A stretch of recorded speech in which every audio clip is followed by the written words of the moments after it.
2024 में लोकसभा चुनाव के लिए कल तीसरे चरण का मतदान होना है। फिरोजाबाद के प्रत्याशी ठाकुर विश्वदीप सिंह हमारे साथ मौजूद हैं। विश्वदीप जी, कल के मतदान को लेकर कितना उत्साहित हैं और लग रहा है पिछली बार की अपेक्षा इस बार मतदान बढ़ेगा? यकीनन, और हमें उम्मीद है कि फिरोजाबाद का मतदान 65% से कम नहीं रहेगा।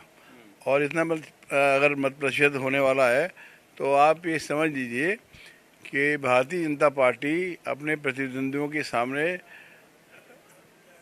लाखों वोटों से जीतेगी। बहुत बड़े मार्जिन से जीतने वाली है। ऐतिहासिक मार्जिन होने वाला है इस बार। आप चुनौती देखते हैं, आपके सामने अक्षय यादव हैं, हालांकि कई बार उनको भी हार का सामना करना पड़ा, लेकिन आपको लग रहा है कि चुनौती है कोई इस बार उनके सामने? नहीं, अक्षय यादव तो बेचारा लड़का है, उससे कोई चुनौती नहीं है। उनके जो पिताश्री हैं, जो अपने आप को बहुत होशियार चाणक्य समझते हैं, वो जरूर प्रयास कर रहे हैं, लेकिन पता नहीं क्यों मुझे पिछले एक हफ्ते से नहीं लगा कि कोई चुनौती है। जब मैंने अभियान शुरू किया था उस टाइम पर लग रहा था कि शायद कुछ मुश्किल हो सकता है, क्योंकि बहुत बड़ा क्षेत्र है और मुझे सिर्फ 18 दिन का वक्त मिला था। लेकिन एक हफ्ते काम करने के बाद मुझे इतना आत्मविश्वास आ गया था कि उसके बाद फिर मुझे कोई चुनौती का एहसास हुआ ही नहीं कभी। अच्छा, फिरोजाबाद में आपने किस मुद्दों को देखा? आपको लगता है जिन मुद्दों पर बात होनी चाहिए, सपा सरकार में जिन मुद्दों पर बात नहीं हुई? अब तो 7 साल से हमारी सरकार है, लेकिन अगर आप सपा सरकार की बात करना चाहते हैं तो देखिए, फिरोजाबाद जो है वो कांच के उद्योग के लिए जाना जाता है, और कांच का उद्योग यहाँ का परंपरागत उद्योग है। यहीं पैदा हुआ, यहीं विकसित हुआ, और आज तक की स्थिति में जो पहुँचा है वो अपने आप पहुँचा है। ये बात ज़रूर है कि केंद्र सरकार ने यहाँ पर ताज ट्रेपेजियम की वजह से यहाँ जो यहाँ का ताजमहल का जो प्रदूषण वाला एंगल था, उसकी वजह से यहाँ पर हमें गैस मुहैया कराई, और गैस के आने के बाद एक दफ़े फिर हमको एक बूस्ट मिला और ग्लास इंडस्ट्री काफ़ी तेज़ी से आगे बढ़ी। अब स्थिति ये थी कि पिछले 10 साल में यदि इस उद्योग के लिए अच्छे से काम हुआ होता तो एमएसएमई का ये सेक्टर बहुत आगे बढ़ गया होता, और इसको सिर्फ हमें इंडस्ट्री का ही फ़ायदा नहीं हुआ होता, बल्कि इससे हमें टूरिज़्म में भी फ़ायदा मिल सकता था। मैं आपको एक उदाहरण देना चाहूँगा। जो भी लोग यूरोप घूमने जाते हैं, वो अगर इटली जाते हैं तो मोरेनो ज़रूर जाते हैं। और मोरेनो क्यों जाते हैं, ये बड़े हैरत की बात है कि मोरेनो में वहाँ छोटी छोटी कांच की भट्टियाँ होती हैं, उनमें हैंडीक्राफ्ट के आइटम बना के दिखाते हैं, और सारी दुनिया भर के टूरिस्ट जो हैं उसको बड़ा इतना एंजॉय करते हैं कांच के आइटम्स को बनते देखकर कि उसकी कोई हद नहीं है। और मोरेनो दुनिया भर में फेमस है। हमारे फिरोजाबाद में मोरेनो से बढ़िया कारीगरी होती है। मैंने मोरेनो विज़िट किया हुआ है। मैं फिरोजाबाद में मैं भी ग्लास फैक्ट्री चलाता हूँ। हमारे यहाँ के कारीगर उनसे बेहतर कारीगरी जानते हैं, उनसे बेहतर हैंडीक्राफ्ट के आइटम बनाते हैं, लेकिन वो विश्व के मानचित्र, विश्व तो बहुत बड़ी बात हो गई, वो देश के मानचित्र पर अभी नहीं आ पाया। यदि इसको अगर ढंग से डेवलप किया जाता तो न सिर्फ इंडस्ट्री फ़ायदा कमाती, बल्कि टूरिज़्म के क्षेत्र में भी हम लोगों को आकर्षित कर सकते थे, और इससे फिरोजाबाद में नए रोज़गार उत्पन्न हो सकते थे। इस पर कभी कोई ध्यान नहीं दिया गया। अब हमारी सरकार ने ओडीओपी शुरू किया है। ओडीओपी से इस दिशा में लोगों का काम करने की दिशा एक बनी है और एक माहौल बना है।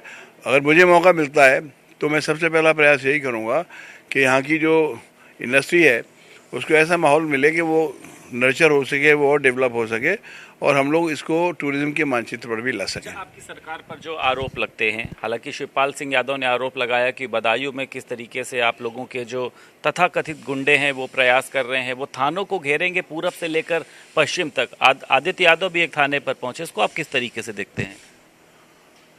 जहाँ तक गुंडों की बात है, जहाँ तक आतंक फैलाने वाले लोगों की बात है, जहाँ तक सपा सरकार की बात है, मैं तो यही याद दिलाना चाहूँगा कि एक सफ़ेद गाड़ी होती थी, उसमें से ऊपर से नीचे तक लगभग सफ़ेद कपड़े पहने हुए, मोटी मोटी उंगलियों में अंगूठियाँ पहने हुए, मोटी सी सोने की चेन पहने हुए, और पीछे पिस्टल लगा के बंदे उतरते थे।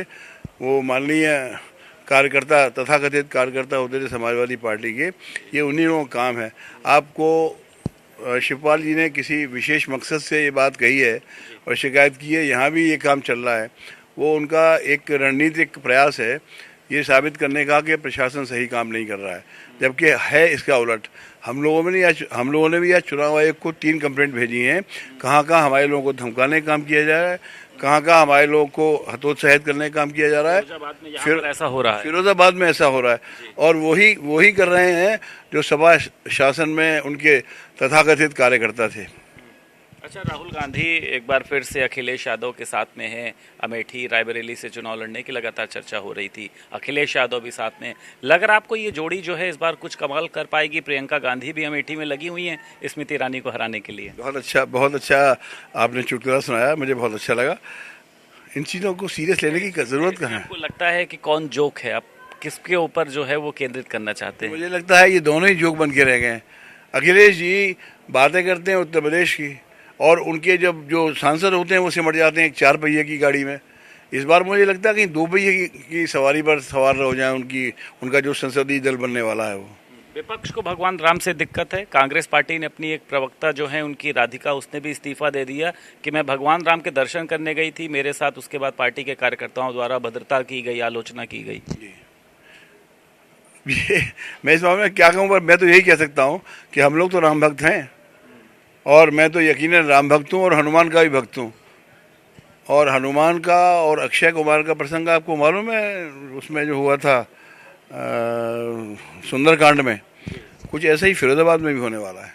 हमारे साथ फिरोजाबाद के भारतीय जनता पार्टी के प्रत्याशी ठाकुर विश्वदीप सिंह मौजूद थे। फिरोजाबाद से वीडियो जर्नलिस्ट पंकज निगम के साथ संदीप खेर, भारत समाचार।